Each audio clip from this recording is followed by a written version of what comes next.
Sir, ಈಗ voter list ಪರಿಷ್ಕರಣೆ ಭಾಳ ವರ್ಷಗಳಿಂದ ನಡ್ಕೊಂಡು ಬಂದಿರತಕ್ಕಂಥ ಪದ್ಧತಿ ಅದು.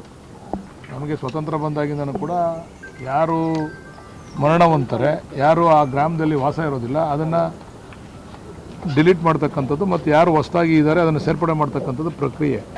ಬಟ್ ಈ SIR ಯಾತಕ್ಕೋಸ್ಕರ ಬಂತು ಅಂತ ಗೊತ್ತಿಲ್ಲ. ನಾವು ಆ ಪ್ರಕ್ರಿಯೆ ಮೊದಲಿಂದ ಕೂಡ ನಡ್ಕೊಂಡು ಬರ್ತಿತ್ತು ರೆಗ್ಯುಲರ್ ಆಗಿ. ಈಗ SIR ಅಂತಕ್ಕಂಥದ್ದನ್ನು ಕೇಂದ್ರ ಸರ್ಕಾರ ಅದನ್ನು ಇವಾಗ ಮಾಡಬೇಕಂತೇಳಿ ತಂದಿದ್ದಾರೆ.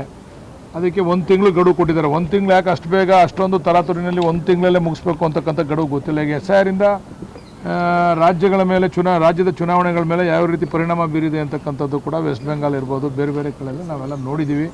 ಅದರಿಂದ ನಾವು ಕೂಡ ನಮ್ಮ ಕಾರ್ಯಕರ್ತರಿಗೆ ಹೇಳಿದ್ದೀವಿ, ಸಜ್ಜಾಗಬೇಕು. ಕೇಂದ್ರ ಸರ್ಕಾರ ದುರುದ್ದೇಶಪೂರ್ವಕವಾಗಿ ಈ SIRನ್ನು ಅನುಷ್ಠಾನ ಮಾಡಿದೆ.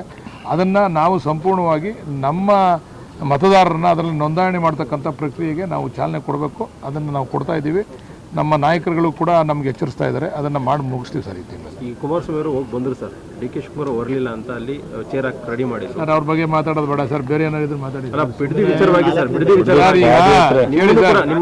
ಈಗ ಹೇಳಿ ಸರ್. ಆಯಿತು ಆಯಿತು ಪಾಪ ಅವ್ರು ಏನೇನೋ ಹೇಳ್ಕೊಳ್ಳಿ ಬಿಡಿ ಸರ್. ಅವ್ರು ಮಾಡೋ ಸಂದರ್ಭದಲ್ಲಿ ಅವರೇ ಇತ್ತಲ್ಲ ಸರ್ ಅಧಿಕಾರದಲ್ಲಿ, ಅವ್ರಿಗೆ ಪೆನ್ನು ಪೇಪರ್ ಇತ್ತಲ್ಲ ಸರ್, ಅವಾಗ ಮಾಡ್ಬೋದಾಗಿತ್ತು.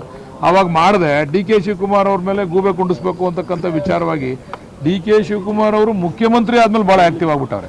ಅದರಿಂದ ಅದಕ್ಕೆ ರಿಯಾಕ್ಟ್ ಆಮೇಲೆ ಮಾಡ್ತೀನಿ ಬಿಡಿ ಸರ್.